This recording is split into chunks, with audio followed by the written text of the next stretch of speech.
Boa noite, povo de Deus. Boa noite. A paz do Senhor a todos. Tudo bem com vocês? Vamos melhorar ainda mais, continuando a estudar o livro do Apocalipse, a escatologia, estudar a revelação de Deus acerca das últimas coisas, o que vai acontecer, o que já aconteceu e o que tem acontecido na vida da igreja, como essas 7 igrejas que nós estamos estudando, e até hoje a palavra de Deus é viva e eficaz, e ela vale para todas as eras, porque, como o pastor deu no domingo, a nossa carne é a erva. A erva, à tarde, seca, morre. Mas a palavra do Senhor permanece para todo sempre. Então, a palavra é viva, tem que chegar para a igreja, tem que chegar aos nossos corações. Hoje é Apocalipse capítulo 3, a carta à igreja em Sardes. Vamos estudar junto mais uma igreja e o que Deus escreveu para esta igreja, o que isso significa para esta igreja de Sardes, o que isso significa para a igreja de Jesus Cristo hoje. Igreja, Cristo inaugurou, e ele sustentou com a sua mão direita, sustentando, andando no meio dos candeeiros, e tem sustentado as nossas vidas. Apocalipse capítulo 3, de 1 a 6. E assim diz a palavra do Senhor: ao anjo da igreja de Sardes escreve: essas coisas diz aquele que tem os 7 Espíritos de Deus e as 7 estrelas. Conheço as tuas obras, que tens nome de que vives e estás morto. Ser vigilante e consumida por resto que estava para morrer, porque não tem achado íntegras as tuas obras na presença de nosso Deus.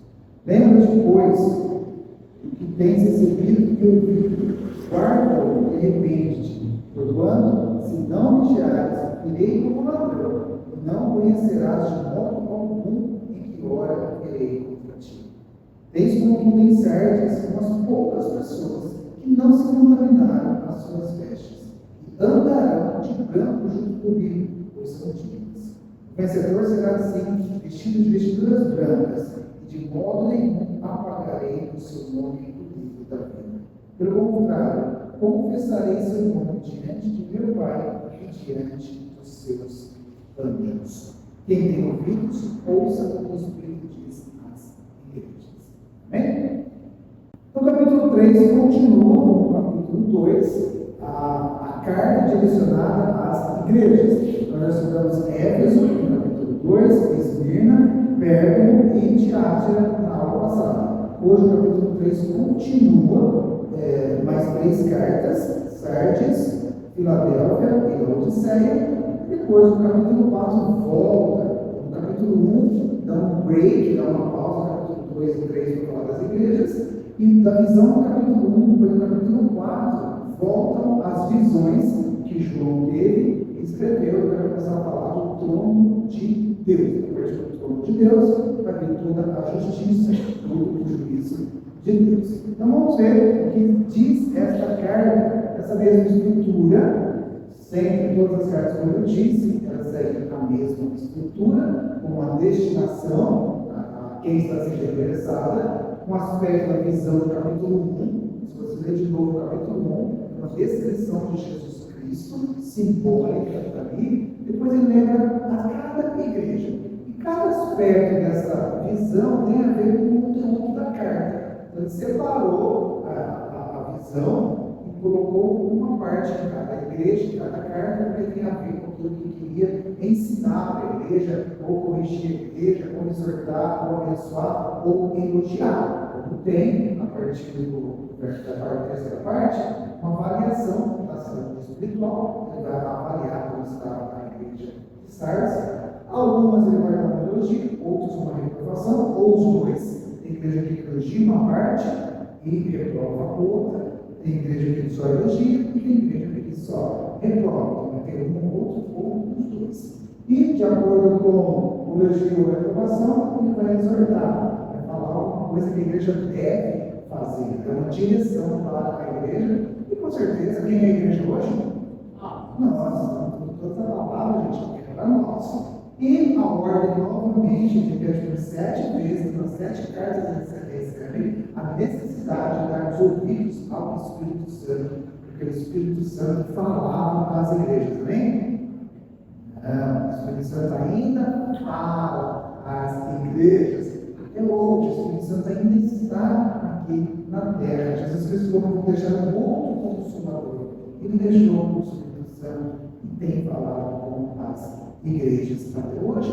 E sempre tem também uma promessa aos fiéis, uma promessa aos vencedores em Cristo Jesus, receberão uma recompensa, receberão um galardão, receberão um prêmio do Senhor. Nós vamos ver de novo versículo por versículo. Vamos estudar o Apocalipse inteiro, versículo por versículo.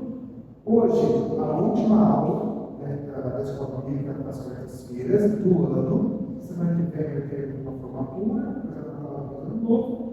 Vamos estudar até a carta de Sardes, mas em janeiro a gente volta e provavelmente a gente vai quase o ano todo para estudar versículo por versículo do livro de Apocalipse. Mas vamos entender, amém? Entender toda essa simbologia, essas coisas que aparecem de uma forma alegórica, mas que se a gente interpretar segundo a luz da própria palavra, é Deus falando conosco. Então a igreja em Sardes escreve: estas coisas diz aquele que tem 7 Espíritos de Deus e as 7 estrelas. Então essa descrição já apareceu, nós explicamos no capítulo 1. Aliás, quem perdeu a aula do capítulo 1 está gravada no canal do YouTube, IPI Itabira, tem todas as aulas até a última, essa também está sendo gravada, para ser publicada lá. Volte lá no capítulo 1, mas é muito simples, só para a gente entender aqui. 7 Espíritos de Deus. 7 é um número simbólico na Bíblia. E significa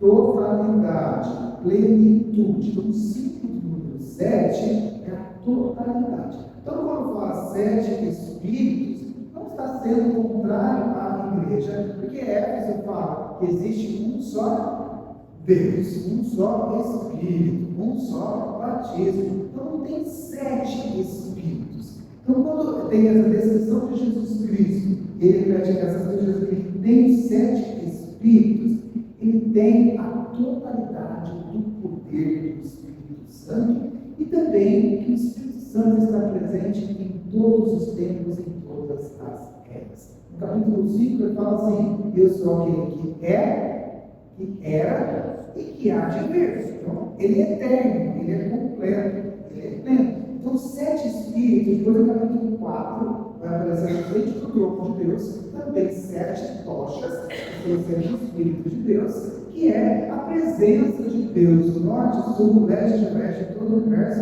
e não só no presente. Jesus Cristo está presente ontem, hoje, para toda a eternidade. Então, isso que é essa simbologia dos 7 Espíritos, simbolizando essa presença eterna e universal de Jesus Cristo. Se for para o mais alto monte, Jesus está lá? E se for o mais profundo mesmo, Jesus está lá? Sim. E se tiver um pastor ensinando o Apocalipse lá no Japão? Mas vocês falaram que ele está aqui? Está aqui e lá. Então essa fala das características, dos atributos, onipresença, está presente em todos os lugares. Então, os 7 Espíritos é a onipresença do Espírito Santo de Deus em todas as eras, em todo o tempo. Ele está no meu coração, então ele não pode estar no teu, bem? Está? Sei, está presente em todos os nossos corações. Então, isso significa os 7 Espíritos de Deus e as 7 estrelas. Olha que interessante, no capítulo 1, na descrição, ele fala que ele está no meio dos 7 candeeiros, lembrando que 7 candeeiros significa 7 igrejas, e na sua mão direita tem 7 estrelas. Ele explica que essas 7 estrelas são os anjos de cada igreja, são os mensageiros, os pregadores daquelas igrejas que está na sua mão direita. Então, quem lembra isso? Eu estou em todos os lugares ao mesmo tempo, os 7 Espíritos, e eu tenho as 7 estrelas. Ele tem os 7 Espíritos, ele tem as 7 estrelas. Ele lembra que o mensageiro está nas mãos do Senhor. O mensageiro fala a boca do Senhor. Uma das expressões também, ele tem na sua boca uma espada afiada de dois gumes, que é a sua própria palavra. Ele está na igreja, ele está nas 7 igrejas, ele está em todas as igrejas do mundo, ele está em todo o planeta e ele tem nas mãos as 7 estrelas, ele tem os mensageiros nas suas mãos. Aí a gente começa uma exortação. Quando começa a conhecer as tuas obras, então, se Deus olhar para você e falar assim, conheço as tuas obras, o que vai vir? Uma avaliação da sua saúde espiritual. Então, conheça as tuas obras. Que tens nome de que vives e estás morto. Forte isso, né? Em nome de que estás vivo, mas está morto. Ele também se apresenta na descrição, eu sou aquele que vive. Eu estive morto, mas estou vivo. Mas na descrição da sua ressurreição, ele fala, olha, eu também já estive morto, mas hoje eu estou vivo. Essa exortação, conheça as suas obras, que tem nome de que vives, está morto. Ele está falando que a vida é espiritual. Está vivo fisicamente, mas está espiritualmente. Por isso que Jesus falou assim: acorda do que dormes. Quando ele falou, citou, na verdade, acorda do que dormes, ele está falando para as pessoas que estavam acordadas. Por que ele falou acorda do que dormes para quem já estava acordado? Espiritualmente. Acorda, abra o olho, abra a visão espiritual. Então, ele faz uma crítica muito grande para alguns que estavam, não todos, como você vai falar aqui, alguns que estavam na igreja de Sardes, que eles pareciam vivos, mas estavam mortos nos seus delitos, nos seus pecados, mortos espiritualmente. Aí ele já dá uma puxada de orelha, no versículo 2, ser vigilante, vigiar e orar. Ser vigilante para aquela igreja e consolida ou fortalece. Essa palavra consolida, no grego, também tem o sentido de fortalecer o resto que estava para morrer, porque não tem achado íntegras as suas obras na presença do meu Deus. Então, até aqui, ele fala de 2 grupos dentro da igreja. Um grupo que está espiritualmente morto e o outro está quase morto. A igreja está boa, hein? A igreja de Sérgio está uma beleza. Já estavam mortos, Deus já declara, eles parecem vivos, mas eles estão mortos.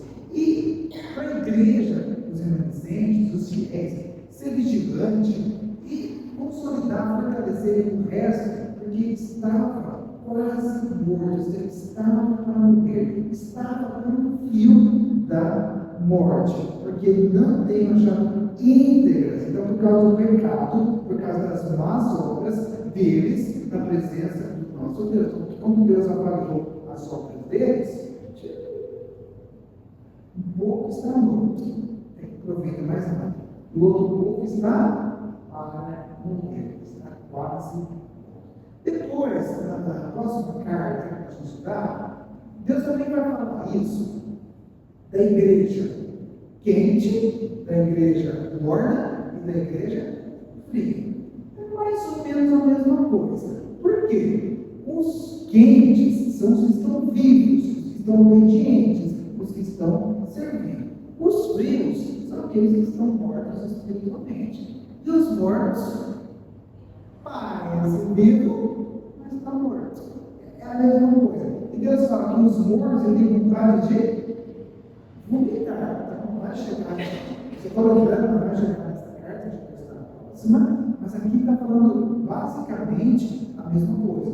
Uns já estão mortos, frios demais, outros estão mornos, que estão com vontade de vomitar, porque as suas obras não estão íntegras, não tem achado íntegras as suas obras na presença do seu Deus. A avaliação espiritual, na verdade, apareceu no terceiro grupo aqui, mas a avaliação espiritual, por enquanto, pessoas que já perderam tudo na fé, já esfriaram de tudo, já estão mortas, mesmo dentro da igreja, e algumas pessoas que estão no perigo, estão quase morrendo, porque porque as obras deles diante do Senhor não estão íntegras, não estão retas, não estão corretas.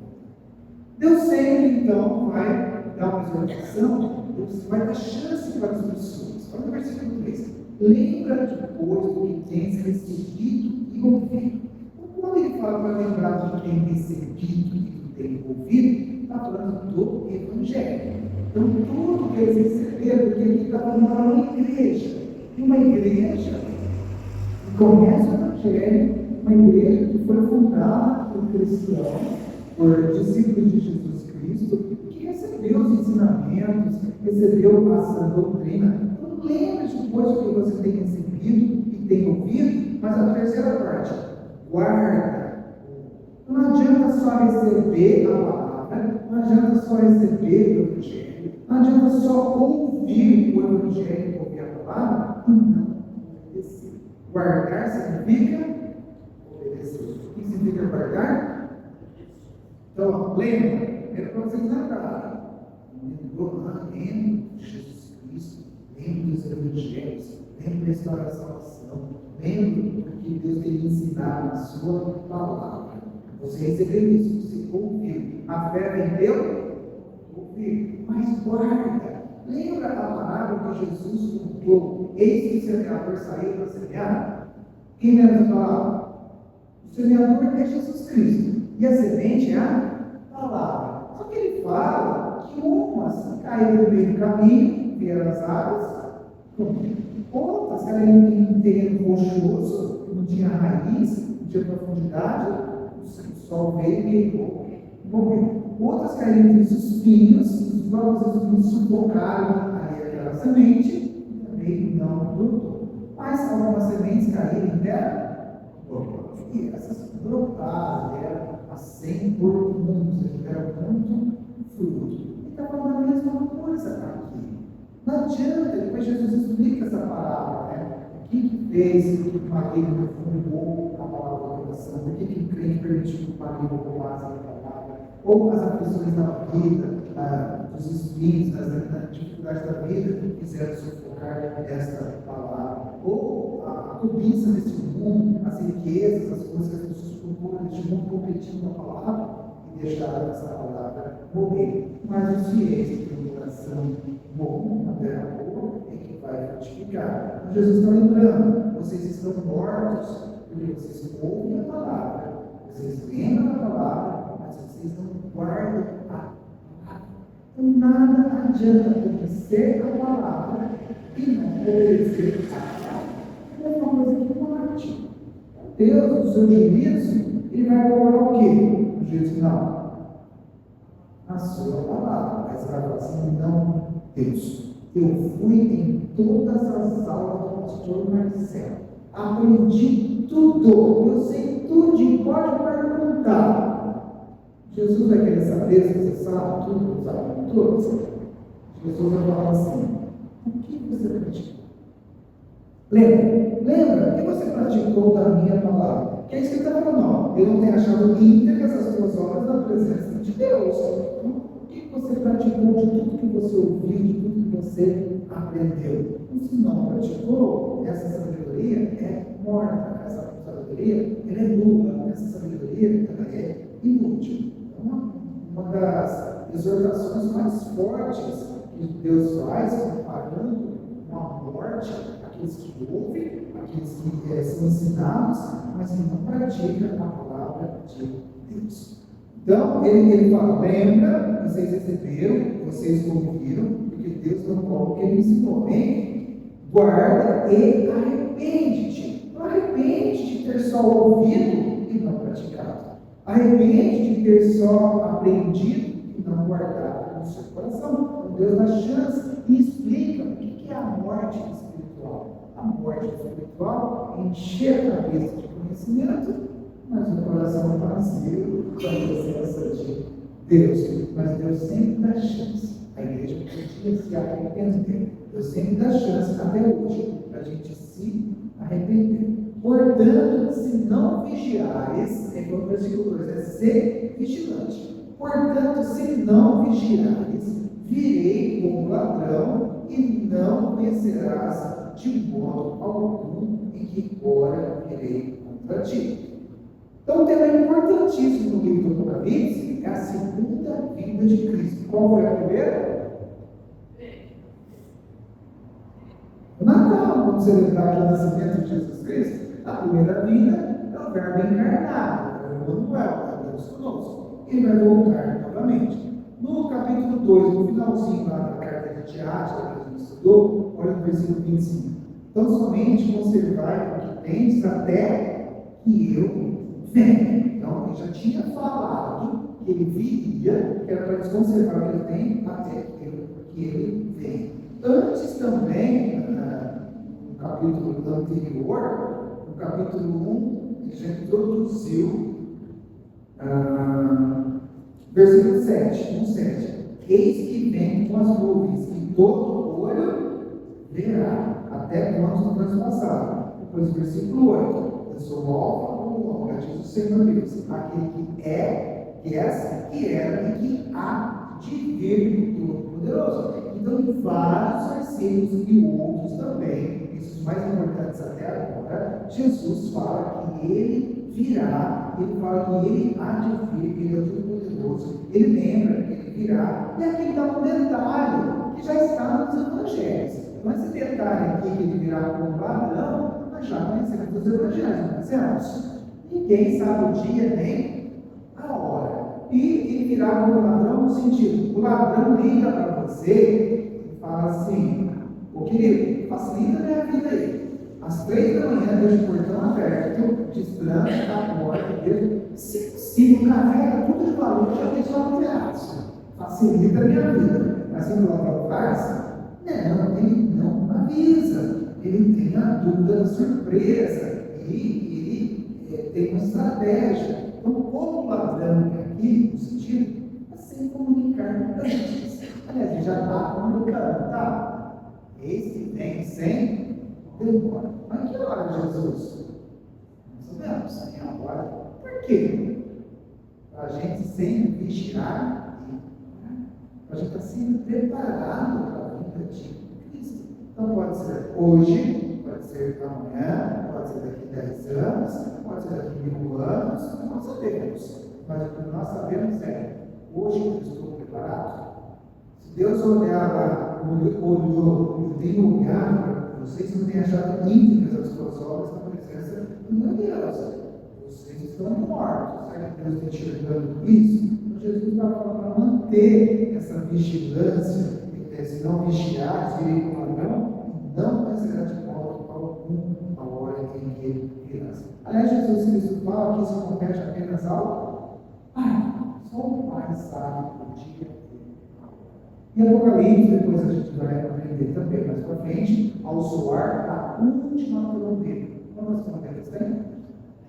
Precisa muito inteligentes. Ao soar a última trombeta, Deus dará ordens aos seus anjos. Aí sim abrirá os céus, os anjos virão. Jesus vai vir montado num cavalo branco, né? Dessa imagem. E vai chegar a última trombeta. Mas ninguém sabe a última trombeta quando soar. Aliás, quantas faltas para soar? Eu sou um, eu sou dois. Já não está até nada aí, Jonas. O que já aconteceu, que a gente vai ver na carta aqui do Apocalipse, e o que ainda está para acontecer dessas trombetas, a gente vai ver o que Deus descreve que já aconteceu e o que Deus descreve que ainda vai acontecer. Mas a última é a vinda de Cristo Jesus. Então, lembro de novo que a necessidade de constância e vigilância. Por que tem que vigiar tanto, meu Deus do céu? Que a carne milita contra o Espírito. Por uma coisa no teu coração, é para vigiar o teu irmão, não, amém? É para vigiar você mesmo, teu coração, teus pensamentos, é para ser vigilante. Olha, você não está morto aí, não, você não está só sendo ouvinte da palavra. E Tiago fala isso também, né? Se você é apenas ouvinte da palavra e não praticante, você é comparado a uma onda que vai e volta, vai e volta, vai e volta, e não sai do. É igual Coríntios. Nada, nada, nada.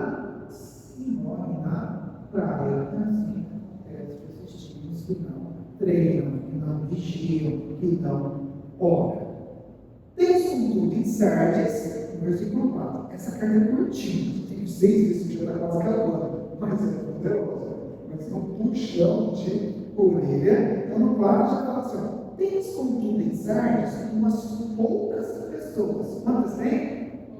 Poucas pessoas que não contaminaram as suas vestiduras e andarão de branco junto comigo, pois são dignos. Então lembra que eu falei que tem 3 grupos nessa igreja e Deus se dirige a esses 3 grupos. Um grupo morto, mortinho da Silva, Deus classifica, que já estão mortos, parece que vivem, mas eles não vivem. Deus retira da alma, Deus retira do espírito, não. Uns que estão para morrer, na verdade ele fala no passado, né? Fortalece esses que estavam para morrer. Então Deus ainda salvou. Deus falou: consolida, fortalece esse grupo aí, ser vigilante, se arrepende. Lembra que vocês ouviram, vocês aprenderam. Esse grupo ainda, Deus conservou. Estava para morrer e Deus o livrou.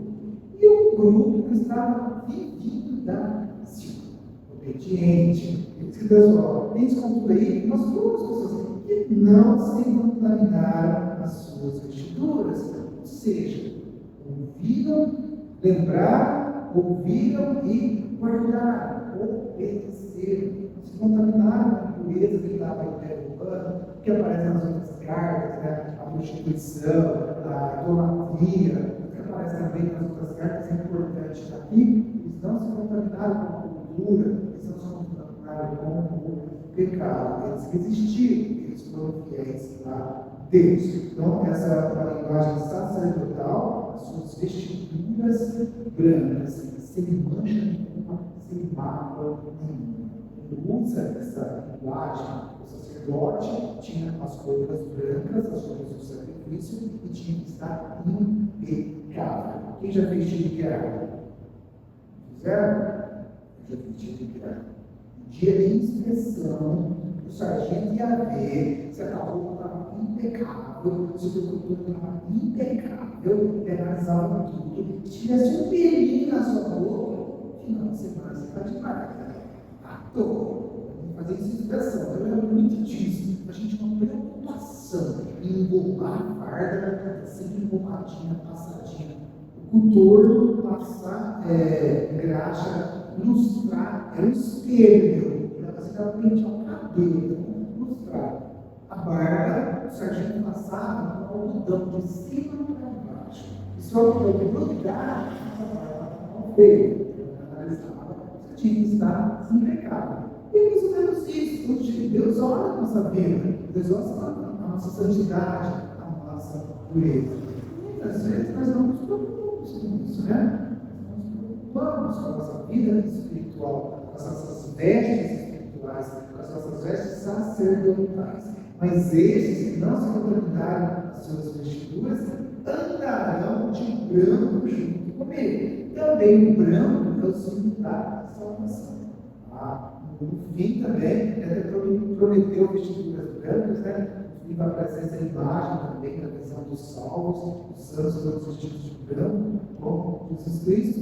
Que é, lá de Isaías, 20 que é razoável, ainda que os seus pecados sejam impuros, ainda que sua roupa esteja toda manchada de escarlate, escarlate é cor vermelha, vermelho escuro, e esse está tudo manchado de vermelho escuro. Quem já tentou tirar sangue de roupa? Cláudia fez uma cara, deve ser difícil, né? Não é, Cláudia? Uma blusa branca, você estoura uma espinha no meio das costas, fica uma bola de mancha de sangue. Não é fácil tirar, mas Jesus Cristo usa, Isaías usa essa figura. Mesmo que esteja tudo, a veste inteira, se tornarão brancas como a confissão, o arrependimento. Não foi que Deus falou aqui? Lembra-te, guarda e arrepende. O arrependimento pode limpar as vestes que eram brancas, eram puras, sinal da pureza, da limpeza espiritual, e o pecado é o símbolo da mancha, da ruga, da mácula que estava naquele tecido. Se estiver amassadinho, estiver sujo, Jesus Cristo, através do arrependimento, mas essas pessoas que vão se contaminaram as suas vestiduras andarão de branco junto comigo, bonito isso, né? As pessoas são dignas de andar de branco com Cristo. E as outras pessoas não são dignas de andar com Cristo porque estão mortas. As pessoas não são dignas de andar com Cristo porque não se purificaram. Então, quem não anda com Cristo na terra, não andará com Cristo no céu. Vida, quem não anda com Cristo na terra, não andará com Cristo no céu. Até porque você não vai estar no céu. Você não caminha no discipulado de Jesus, com fidelidade, como ele fala aqui, ao seu evangelho, é só palavra.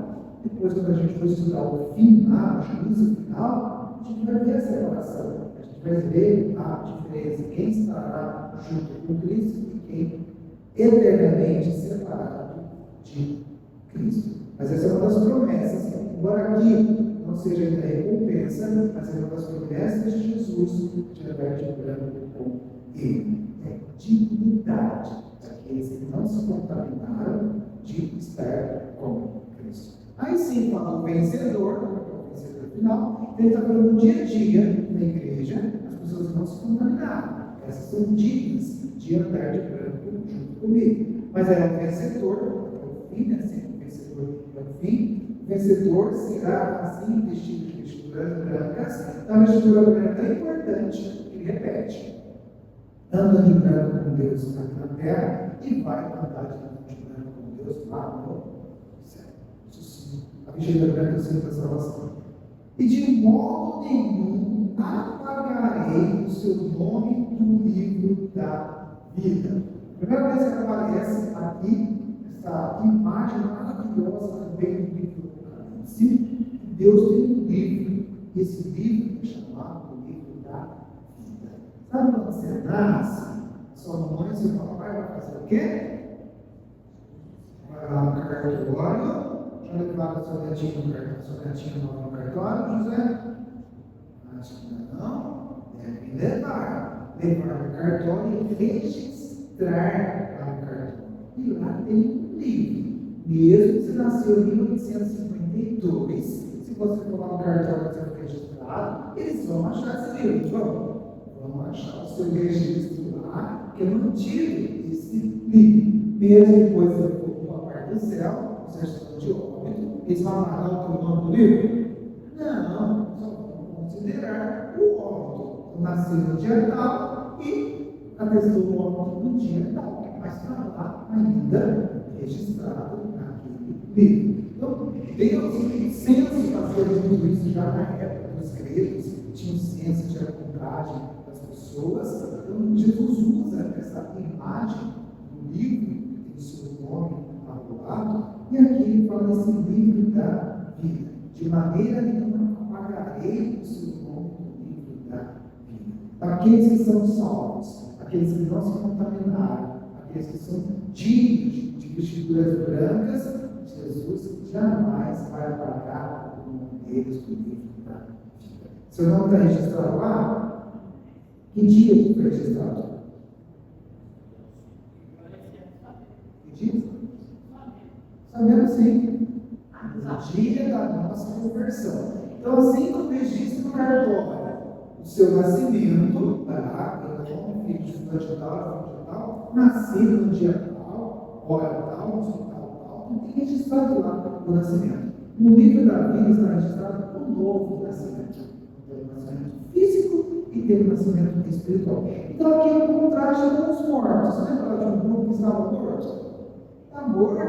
Estão vivos, eles não nasceram. Tem esse novo nascimento. O livro não está, o nome não está escrito no livro da vida. Então não é que Jesus apaga. Na verdade, nunca esteve. Nunca esteve, estava morto. Nunca esteve. Estão lá na igreja, estão ouvindo, estão aprendendo, mas o livro, o nome não está no livro. Mas aqueles que estão, de maneira nenhuma, apagarei o nome do livro da vida. Esse livro está nas mãos do Senhor. Tem esse livro marcado lá. Quando você chegar no céu, mas você chegou mesmo? José Adorno da Araújo? Não estou achando. E quem você nasceu, querido? Você aceitou Jesus lá na terra? Não tem certeza, teu nome está aqui? Imagina o desespero, Cláudio. Seu nome está arrolado no livro da vida.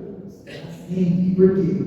Confissão e arrependimento. Por isso ele falou aqui, ó, estou te dando chance. Lembra de tudo que recebido do Filho? Guarda, arrepende das más obras. Arrepende daquilo que o Senhor orou nas suas obras, não viram que eram íntegras perante o Senhor, mas arrependimento.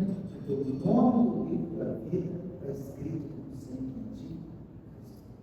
Quem pode apagar, João?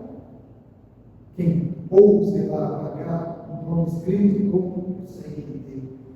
Então, é sentido uma figura de salvação muito bonita. Pelo contrário, ó, de maneira nenhuma, nunca apagarei o seu nome no livro da vida. Pelo contrário, confessarei seu nome diante do meu Pai e diante dos meus anjos. E também o Evangelho já nos ensina isso. Aquele que me confessar diante dos homens, eu confessarei diante dos anjos. Foi Jesus que falou isso. E aquele que me negar diante dos homens, eu me negarei diante dos anjos do Pai.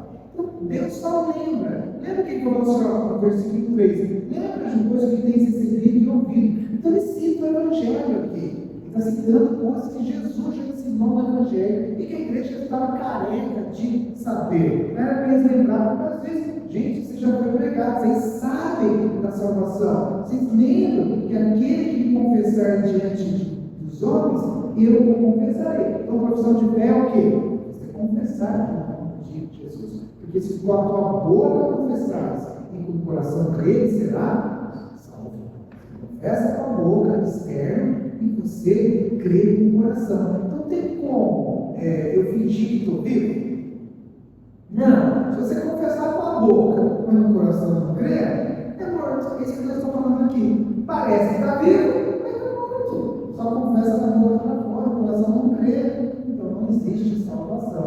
Não está escrito no nome da vida. E Jesus fala, qual que é a mensagem? Por que Jesus tem que confessar o seu nome para os anjos do meu Pai? Quando ele fala, confessarei o seu nome diante do meu Pai e diante dos anjos do meu Pai. Ao soar da última trombeta, o que vai acontecer? Abrirá os céus, Jesus Cristo aparecerá miríades e miríades de anjos, e os anjos vão criticar. E Jesus canta, esse sim, esse sim, esse sim. E que depois, no final do Apocalipse, vai falar que é o selo do Espírito Santo. Vai falar da marca da besta e dos selados. 144 mil assinalados, os selados. Que nada mais é a presença do Espírito Santo que os anjos vão saber. Já foi confessado. Você já tem as primícias, você já tem o selo do Espírito Santo em você, no seu coração, na sua vida. E os anjos vão ver que você não está morto, você está vivo. E os mortos ficarão, os mortos não herdarão, os mortos não terão. O vencedor não é morto, o vencedor é o vivo. Você será enchido de grão, com certeza o nome vai estar escrito no livro da vida. E Deus, o próprio Deus, vai confessar o seu nome diante do Pai e diante dos seus anjos. Então, quem quer ouvir o seu nome da boca de Jesus? Todos nós, né? Quem quer professar o nome de Jesus? Todos nós, né? E quem quer obedecer o nome de Jesus? Todos nós, né? E quem está morto aqui? Dá um cristão no seu irmão, você está vivo ou morto? Nada disso, né? Tem um livro ali, falou com a mãe. Jesus dá esse beliscão na nossa alma, né? Jesus dá esse puxão de orelha. Olha, presta atenção, menino. Vigia, menino. Presta atenção na sua vida espiritual, nas suas obras, porque é isso que Jesus Cristo está exortando a igreja. E os versículos, com certeza, serão salvos pela vestidura branca, pela confissão do nome de Jesus. De novo, nunca fez tanto sentido nas cartas quanto esse versículo 6 nessa carta. Quem tem ouvidos, ouça. Essa advertência aqui é tão forte, porque é uma luta entre vida e morte. Entre vida espiritual e morte espiritual. Então, Jesus está falando para a igreja de Sardes, dando uma chance ainda para esse grande grupo, porque ele falou, pequeno grupo, mas um grande grupo morto e um grande grupo que estava para morrer. Jesus dá chance para esses, ouça o que o Espírito Santo diz às igrejas, através do Espírito Santo, que nos convence do pecado, do juízo e da justiça. Essa é a função do Espírito Santo, além de nos consolar, de nos convencer, precisamos estar convictos, porque Ele é o único que pode nos acordar, é o único que pode fazer lembrar. Então, o próprio Evangelho fala assim: Deus, o Espírito Santo, nos fará lembrar do que você tem ouvido. O Espírito Santo colocará palavras na sua boca. É o Espírito Santo que move a nossa vida espiritual. A gente sempre tem que dar ouvidos ao Espírito Santo.